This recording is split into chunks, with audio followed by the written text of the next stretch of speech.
Welcome back for our final session, our discussion on healthcare in Somerset and Hunterdon counties.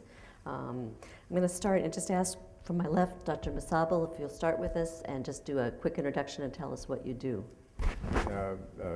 Good morning, everybody. Thank you for having me here. My name is Paul Masaba. I am the Director and Health Officer for Somerset County Department of Health. I assumed responsibility in September last year. Prior to that, I've been the county epidemiologist for the past 6 years. So I'm beginning to enjoy my new role, and I'm glad to be here to share with you. Thanks. Fran? Good morning, I'm Fran Palm. I'm the Executive Director of Women's Health and Counseling Center. We are a community health agency in Somerville, and our primary goal is to provide access to health care for people who don't have access through traditional means or have barriers, no health insurance, income, etc. We provide direct health services. We also have some counseling and support programs for teens, education, pregnancy prevention, and a sexual assault program as well. Bob, some of us may not have seen your commercials on TV. Oh, I apologize. It's one way for me to reconnect with my family, who realize I'm out and about too often. But I'm Bob Wise, and I'm president of the Hunterdon Healthcare System, which includes the Hunterdon Medical Center, its foundation, a regional community health organization responsible for home care and hospice care, and a partnership subsidiary with members of the medical staff called Mid-Jersey Health Corporation. So it's about a $300 million program. Perfect. Thank you all for being here today. We want to have kind of a wide-reaching discussion on healthcare, which, as you all know, is not difficult to do. But I want to start at the local level and talk about Somerset and Hunterdon counties. Bob, obviously, what would you call your major service area? Is it primarily Hunterdon, or? Well, we have 4 counties that we have presence in, but our primary service area is Hunterdon County and some of the surrounding communities. And Fran, your population comes from? 80% of our patients come from Somerset County, but we don't have any defined barriers. Anyone can come. And obviously you're focused exclusively on Somerset County? Yes, we are, and not all of it, though, because we have got 7 local health departments. The county provides local health services to 8 municipalities out of 21. And the others are divided up between the 6. Mm-hmm. Yep. So just as we've kind of seen the trend all morning long, we started off by noting that we're kind of blessed in Somerset and Hunterdon because we have lower unemployment rates. In fact, the lowest unemployment rates in the state. Our schools are among the best. Does that translate? We know it does to health, because Somerset is the 3rd healthiest county in the state, and Hunterdon has the distinction of being the most healthy county in the state. Which it has had for several years. What do you attribute that to? Well, one can argue that those who are able to, because of their economic position, can access health care easier, and there is truth to that. On the other hand, Hunterdon County, as an example, still has thousands who are uninsured. Hunterdon Medical Center provided nearly $10 million of charity care last year. Those unable to pay or qualified for charity services. But the attribution of our #1 ranking, I think, is also in large part the primary care network and the partnerships that we have with our physicians extended beyond acute care into prevention and post-hospital services. That ratio of primary care physicians to our population is the highest in the state of New Jersey. And I think when you are able to have a personal relationship with your primary care physician and can easily access them because they're nearby, I think it has a lot to do with maintaining good health. There's so many things I want to follow up with you on, but I want to turn to you first in Somerset. What would you find, what would you attribute the healthiness of the population generally to? I would echo Hunterdon's position on this and supplement that, or rather emphasize that in times of scarcity, we have tried a lot to leverage community partnerships with a lot of private support groups who do most of the heavy lifting at the local level in terms of not only direct clinical services, but also providing health education to the residents. Secondly, I have to thank our elected officials. They have been very supportive in the programs we have moved to put into place. The health department started initially as an agency to enforce the County Environmental Health Act in 1992. But since then, it has grown to encompass public health emergency preparedness. It has grown, as I mentioned earlier in my intro, to provide local health services to municipalities that have approached us for partnering. And through such collaborative efforts, we have utilized the resources that are allocated to all these different programs to make sure they are well deployed within the community. So there's access, is what you're saying, to yes, most of the we county. strive to make it available Mhm. to many people. Yeah. And Fran, let's talk for a minute about the population that may not have access, as you said, to insurance. What do you find is, we know from the Alice report, there's about a third of the population in Somerset that may be in a household that's financially strained.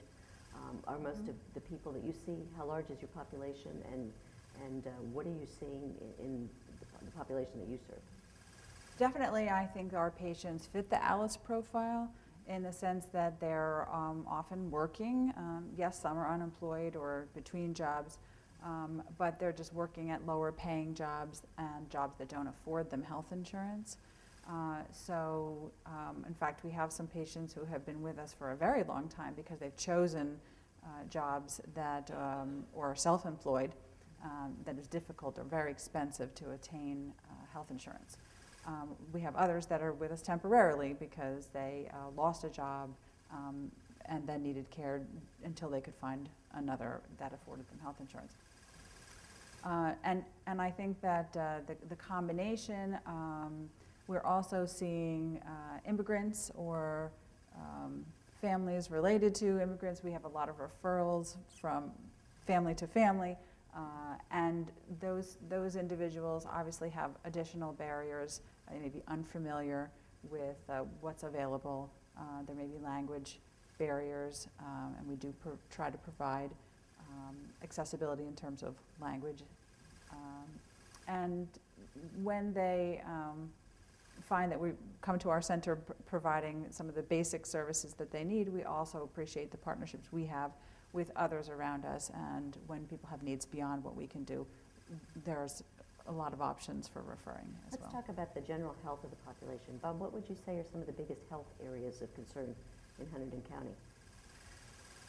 Well, we've conducted a number of studies with a partnership with our county health department, and obesity and its related diabetes comes to the top of the list.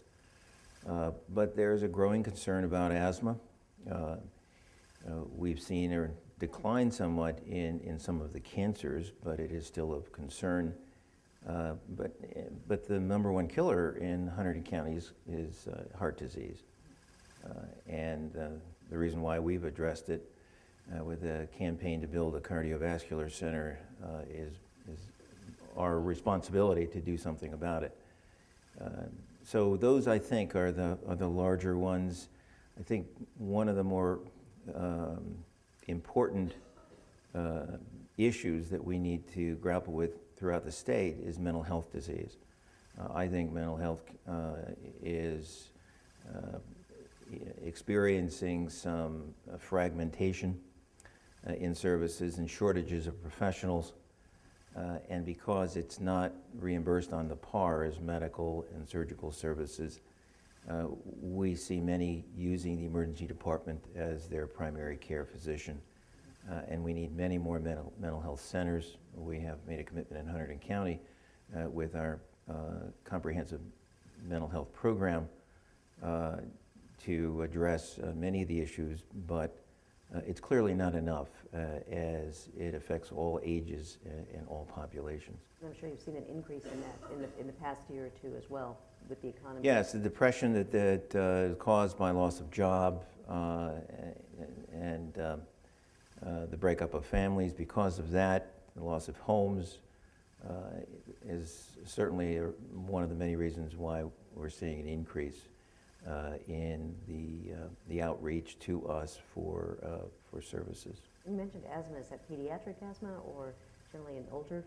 Pediatric and yes, older populations. And interestingly enough, we're seeing an increase in skin cancer in Hunterdon County. One would think that its healthy climate is a prevention, but when one thinks of how often a farmer is out in the field and is not using the proper SPF covering, it does lead to the skin cancers that one would expect from overexposure. Even with all the increased education on skin. Even with increased education, but the older population is at greater risk because it's getting older, and so spending more time in the sun when they have free time is causing more of the disease expression. And Dr. Masaba, in Somerset County, what do you see as the primary areas of health concern? When we look at several studies done internally, behavioral risk factors, surveillance studies, we find that there is consistency with those done elsewhere, like the Health Research and Educational Trust of New Jersey, which seem to indicate that Somerset County in general, by far, the indicators fare much better than the state. That said, we still do have pockets of some problems, especially in urban areas, towns. Our problems, interestingly enough, mirror those of Hunterdon. We have identified that we have issues with obesity in the emergency department. Most adult visits are related to mental health issues, anxiety, and alcohol abuse. As a result, we have made it a priority through partnership with an umbrella group, Healthier Somerset, to address some of those salient, issues that the indicators are pointing to. We have a program that's taking shape to address obesity issues and promote healthy lifestyles. Additionally, we have been recipients of the New Jersey Department of Health Cancer Grant for our coalition in the county in the past, but as of July this year, we were partnered with Morris County. There was an RFP process, and we put in an application, and we are awarded the grant. So we are now coordinating a new model of addressing cancer and chronic disease in general. So with Morris County, we are moving forward. We are going to be partners, and we are going to implement, some of the key deliverables, which include addressing tobacco use. To this end, we are going to work diligently with our elected officials to make sure that, for instance, the smoke-free parks, ordinance passed at the county level is emulated by local municipalities. We are also going to work collaboratively with partners like Women's Health and Counseling Center to increase colorectal cancer screenings in the population. And as we've just heard, Skin cancer is a concern to us, so As well. it's another area we're going to proactively address. Now, Bob, you mentioned charity care, the amount of charity care that your hospital dispenses, and we want to talk about the safety net that exists in Somerset and Hunterdon County. The $10 million that you spent in uncompensated care, how much was actually compensated? How much did you? Hunterdon Medical Center received approximately $1.5 million from the state. In the state, hospitals in the aggregate, there's a contribution by the state of about $660 million for a cost estimated at about $1.5 million. So another pressure upon hospitals, besides the Medicare reductions that one reads about, are causing some strain in the bottom lines of hospitals throughout the state. That's been going on for a while in New Jersey. That's not. It has been an ongoing issue. The need for alternative centers to avoid excessive use of emergency departments where the risk of an unnecessary admission or a readmission, which adds to cost, is now on the top of most hospitals' list, given that there are penalties applied as of October 1 should a Medicare readmission not be a qualified one. That's part of the Affordable Care Act. It is, and I think the average readmission rate in New Jersey hospitals is around 20 to 21%. And that means Above or below a national average? that's about the national average. I think some hospitals have worked hard over the last few years, realizing that it will have a negative consequence to their financial status. And I think that New Jersey hospitals have gotten out ahead of it because they've been under financial stress, and they certainly can't afford one more stressor to maintain their operating efficiency. And Fran, you are the safety net, essentially. Tell us about your funding situation. Well, it's been a rough few years. Obviously, the downturn in the economy has affected us in a variety of ways. We have suffered significant loss of state funds as well as some federal. Individual corporate donations have reduced as well. I'm optimistic that this year's the turning point and is going to get better little by little. But there are few options. It's our goal as well to keep individuals out of the emergency room, to make primary care accessible so that for minor or management of chronic diseases can happen really at the local doctor's office level. We want to avoid people delaying seeking care, because when they go without care, especially if they have a chronic illness, they have hypertension, diabetes, and they go without medications that would help control, we find that we see them sicker Right. when they eventually come. Right, they wait until they're actually sick. So we would like to prevent as well that they're using the emergency room in that way. Somerset County is one of the only, I believe, the only county in New Jersey that does not have the benefit of a federally qualified health center, which has been the way that the federal government has provided access to primary care for people throughout the country.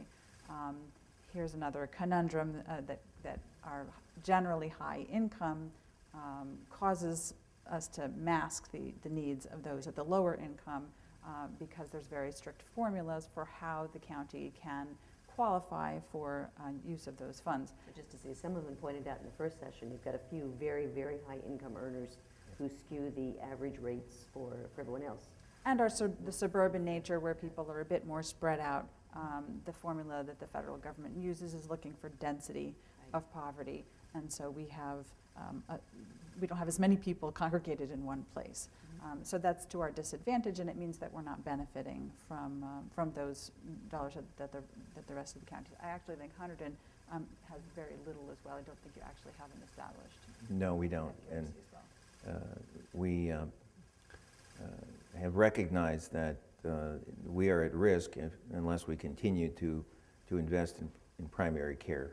The hospital now employs nearly 80 family physicians, and our family practice residency training program is an important component to be able to add to the growing need for primary care. Our recent designation of 24 of our practice sites as patient-centered medical homes of only 75 in the state of New Jersey, I think is a reflection of our expansion into new areas of primary care assessment when patients arrive in the offices of our practices.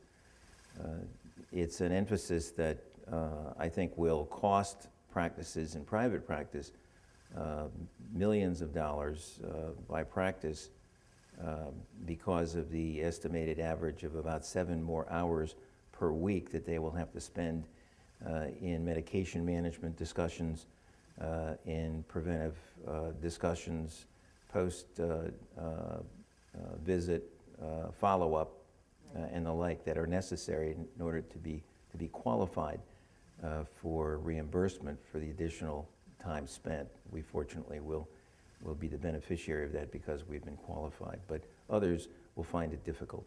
And that's a great segue into the Affordable Care Act. So I want to talk about how that may have impacted all of you in the past year. Now that it's in place, it's been upheld, and you know, who knows what's going to happen with the presidential election, but maybe it'll still be in place, maybe it won't. Given the uncertainties of what the future of ACA, I think we can anticipate that regardless of who wins the election and what happens, there are certain elements of it that are just have been put in place, and are so far down the track that we're not going to see them repealed. But have you seen any impact on in your daily life, in your role as a public health administrator, that the Affordable Care Act has had on you and the people that you see? I would say yes and no. No, because as you've pointed out, it's still in its infancy, and we are yet to understand and appreciate fully its extent. However, I can say as a parent, I have 2 kids who are just made 21, so you could say I'm a direct beneficiary already. And anytime we have a big number of our residents insured, it's a good thing, because to us it means they can access, especially, you know, preventive health care.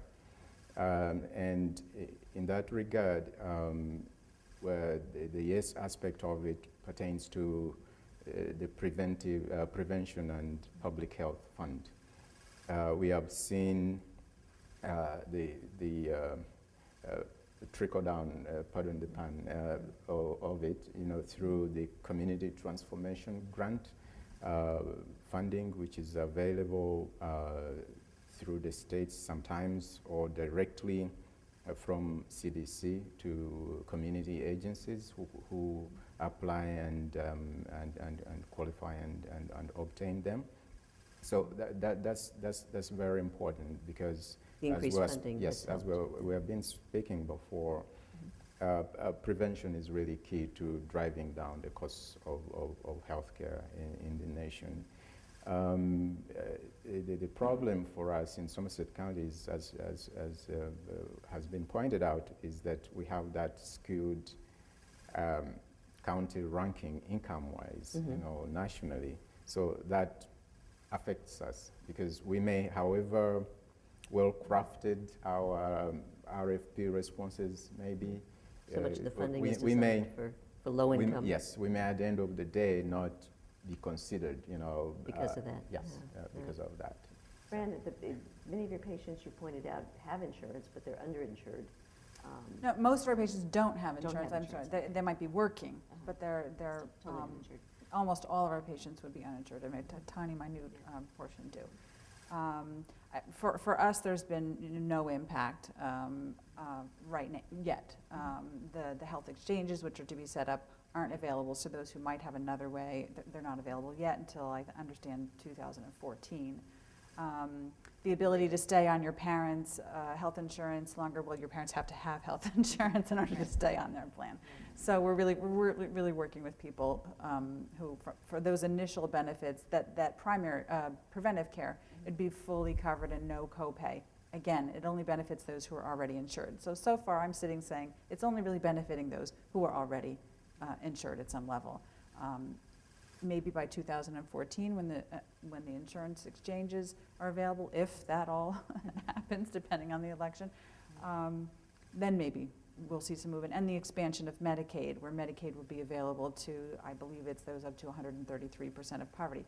That's still a very low amount, and so there's still going to be, I don't fully understand how it will work either for those who are, above that, but, how affordable will the insurances be that are available through the exchanges? Which I think We've is yet a to big see. question, one of the big questions. And certainly you've already seen the impact of ACA. Well, we have recognized that our expansion of our primary care network is attracting residents from outside of our primary service area. As one expands the primary care needs, one would expect to see residents coming from other counties, and we have seen that. I think it's an issue of some concern in the state of New Jersey. It's estimated that there may be as much as a 1,500 primary care physician shortage by 2020. That's one of the things I wanted to get to, is we call it yeah. but the desert, the term is the primary care desert, which is a huge concern. Absolutely, and even as much as there was a provision in the Affordable Care Act for education of physicians to anticipate the shortages that will occur with the millions being covered or planned to be covered. They did, at the last minute, remove that funding. That requires, of course, now every state to take care of its own, so to speak.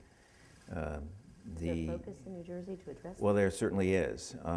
The Council of Teaching Hospitals has submitted a study to the governor's office that addresses those needs. I am a chairman of a task force that is appointed by the State Employment and Training Commission in looking at healthcare workforce needs, and one's not surprised that primary care physicians are near the top of the list. Oh, at the top of the list, however, are certified home health aides because of the growing need for home care and the increase in the aging population.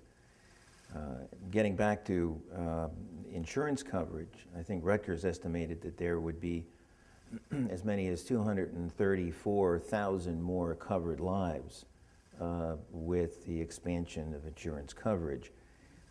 New Jersey has done a terrific job of covering the pediatric population with an insurance plan covering 300% of the poverty level. But it's the single adult that's covered up to only about 36% right now. So the difference will need to be filled by additional professionals. And we're looking at ways in which physician extenders, physician's assistants, nurse practitioners, and teams of practitioners can substitute for doctors alone. I think team medicine, team healthcare, I think will be the wave of the future and necessary in order to fill the gaps that will exist in the expansion of insurance coverage. Let's talk about costs for a minute, because I know one of the probably general public assumptions is that the Affordable Care Act is going to make healthcare more affordable. And at the same time, one of the outcomes, it's also expected to drive the quality of patient health. So many of the reforms that are actually put in may not be short-term cost savings, but hopefully will improve the quality of patient outcomes. Is that correct? So things that may require, in a PCMH, for example, more time for a physician. The theory is that the patient is going to be getting better care, even though it may not be an immediate cost saver. Introducing electronic health records, those things, are people going to be disappointed, do you think, in that we're not seeing an immediate savings from these things? Yes, I think they will. I think they will find that the long waits that they will have to incur will cause many to leave their emergency departments without being treated. A recent study indicated that in California, as many as 20% of ER visits are not met by caregivers because the patient walks out before they're seen. I think that expansion will occur in other states as well. we have any idea what the average wait time is now? Because there are people who do wait a long time in an emergency room. Yes, I think it varies from state to state. I think in New Jersey, the average wait time is being worked on. We monitor it. The wait time to treat at Hunterdon is between 15 and 20 minutes, depending upon the level of treatment need. We have 4 or 5 different levels of treatment, but in an acute care situation where the rating is at a highest level, they're seen immediately. So we triage the condition, and on average, that's what we see. Although the completion time from when they arrive until they're finished receiving care may be as long as 4 to 5 hours.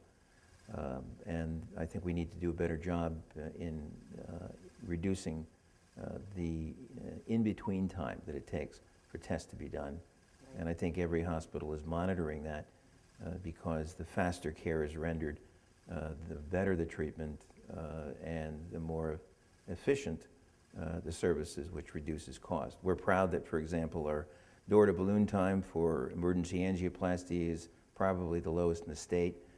We average around 50 minutes in the time it takes for a patient with a heart attack to be able to be receiving emergency angioplasty procedure. And that compares with an average of about 90 minutes for what they call a gold standard. So we work hard at the timeliness of it because we know time is lives saved. In an emergency situation like that, certainly. And I think, I asked you about electronic health records. That's something that, again, the burdens that are going to be placed, I think, on physicians and in hospitals, are you finding that that's already become a difficult task? Actually, we were, for the 11th time in 13 years, recognized as one of the country's 100 most wired hospitals, and have worked on integrated and common platform electronic health records with our physicians for nearly 15 years. We have been awarded for, quote, meaningful use dollars, where physicians as well as the hospital have developed an integrated network using a common software platform to share medical information and reduce the duplication and create the efficiencies that we need for a common medical record for the patient. Instead of the question being asked 4 or 5 times, they're asked once and it's in the record.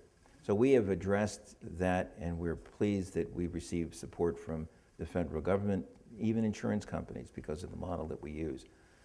Many hospitals, however, are not yet there. I think only 15% of hospitals have really fully implemented electronic information systems, but many are close to it. I think the average is about 80% completed in most of the hospitals because of the incentives offered by the federal government that are expiring soon. Right, those only last for another year. Yes. I see that. And the physicians, do you work largely with physicians? Do you work with public health officers primarily, or with medical practices? We typically contract out our services, especially through community vocational nursing. With physicians, it's usually through our routine work for disease surveillance and outbreak investigations. For emergency preparedness, we do have a retained infectious disease specialist on board. So otherwise, on a daily basis, no, we don't work with them as much. And how much of the work that you do could be improved with better technology, or has been improved by technology? Yes, indeed.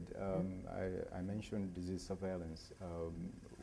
Right now, disease surveillance is a very important aspect in primary health care, and the current director of CDC, whom I've worked with, is a keen proponent of that. We have several systems, web-based systems. We do monitor over-the-counter medication sales in the county. We monitor real-time emergency department visits and, you know, what kind of syndromes patients are presenting with. And also the infrastructure allocation, you know, ambulances and so forth, where they are at and where diversions are occurring. Secondly, in consumer health, because we conduct a lot of field visits, we have ensured that our inspectors have technological capability to interface with the office in real time, so that if they need consultation with their supervisor, they can do that.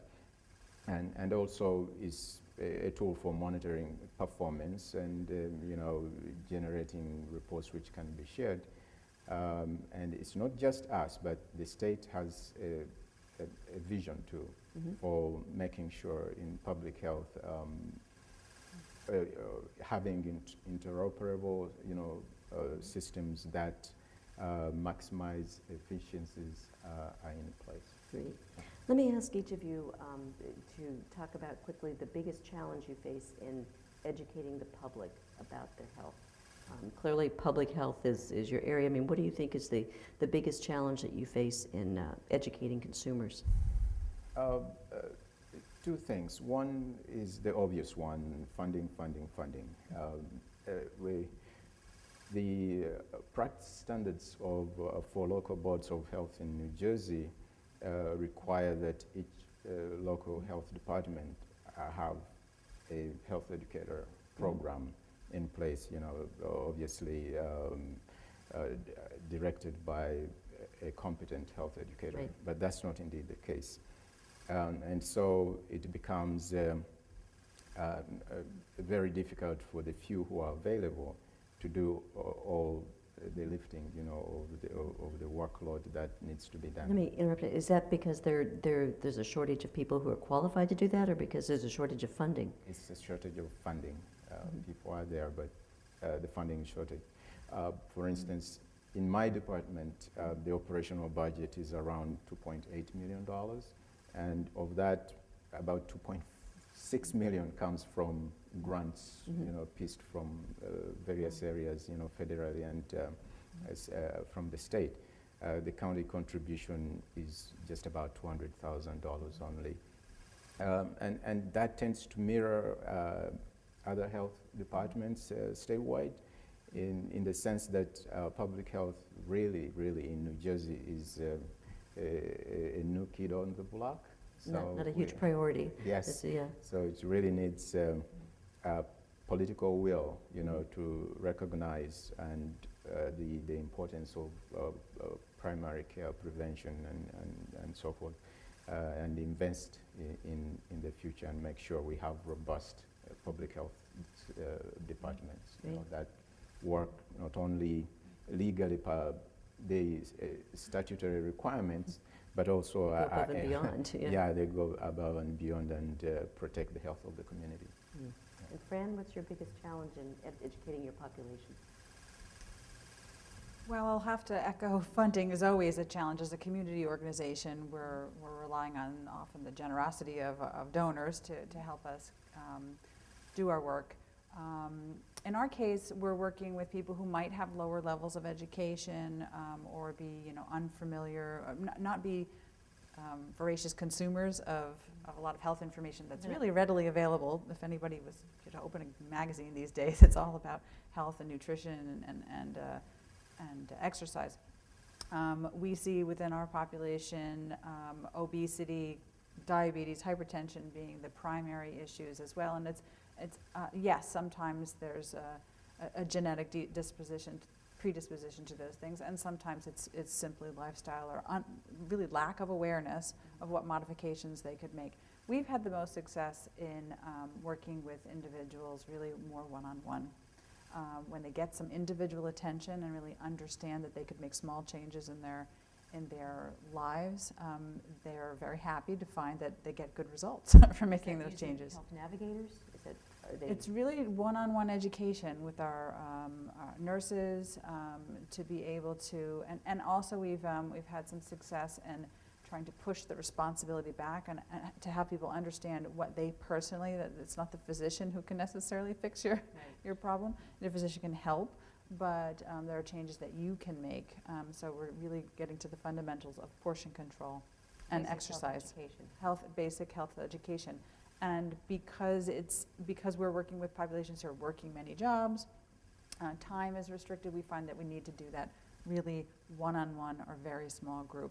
And that, of course, is costly that way. I think to underscore what Fran is saying, it's important to remember that our region, central New Jersey, is home to maybe the largest Asian Indian population in the country, as well as a significant population of Chinese.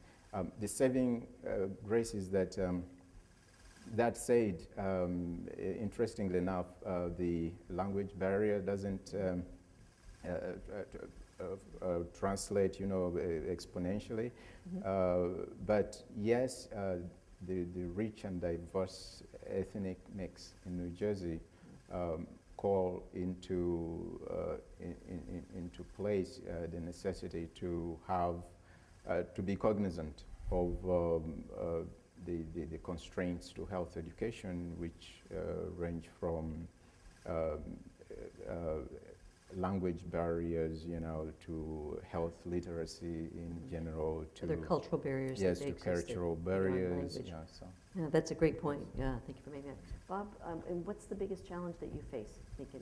Well, connecting and, with I mean, picking up on the point made about language barriers, we're seeing an increased Latino population in Hunterdon County. We're addressing it with a task force that makes sure that the offices and the practices and the departments that are involved in treating those in need of care have translators.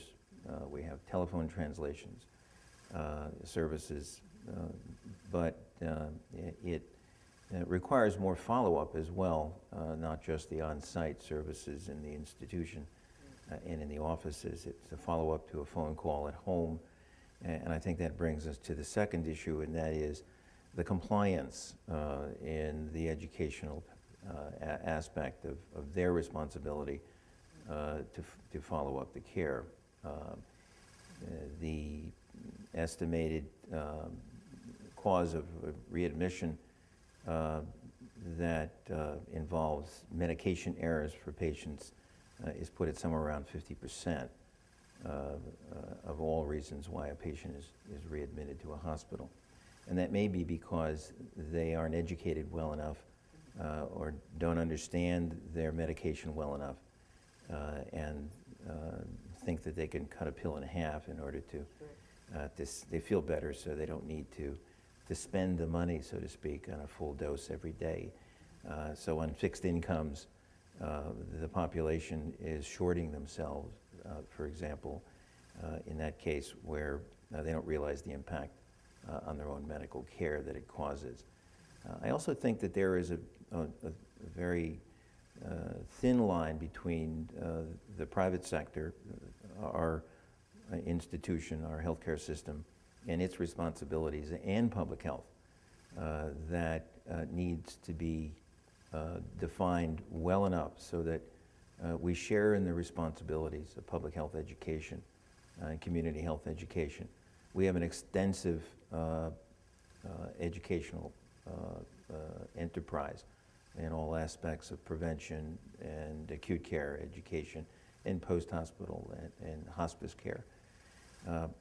But it really starts within the home, where the resident needs to understand his or her role in educating the child in proper nutrition and exercise and in behavior, and should the disease occur, the responsibilities they have to seek the right counsel and the protections that they need from public health services that must be there when an urgent condition arises that enables them to get the counsel that they need to go to the right location for the care, or to simply pick up a phone call and have somebody in the other end and not a recording.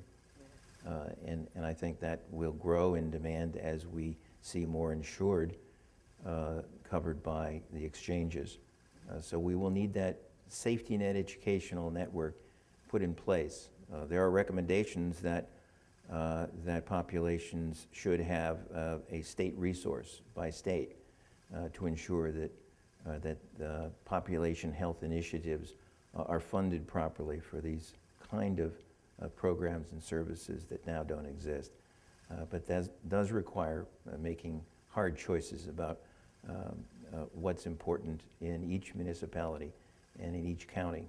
And I know in Hunterdon County, balancing a budget is a difficult thing, and sometimes public health services are not on the top of the list, given the job that we at Hunterdon Healthcare System are doing on their behalf.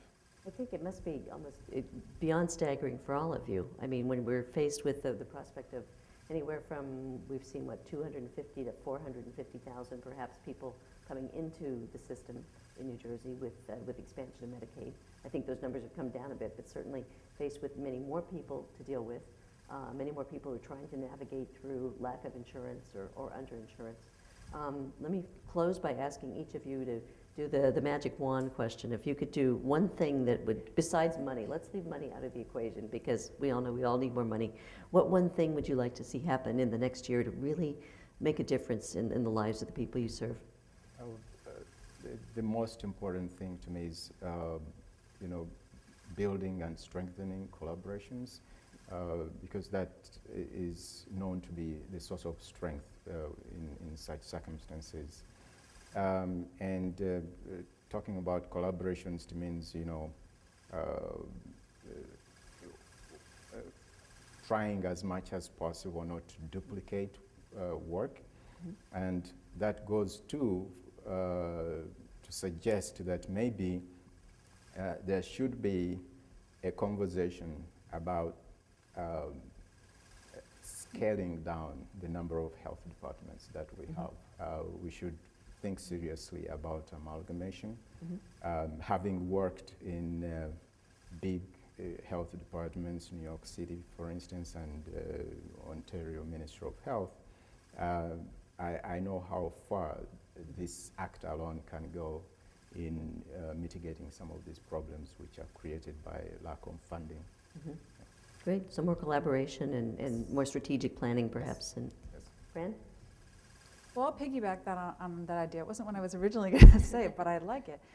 Because I think the same thing could happen with safety net providers because there's a whole variety of different providers with different source of funding.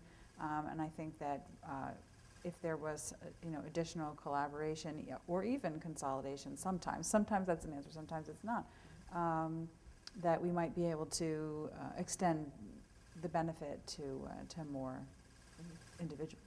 Great. And Bob, give you the last word. There's no doubt that the Affordable Care Act has created competing priorities among payers, providers, large corporations and small, and the consumer, who may be a beneficiary but not necessarily an informed purchaser of those additional services.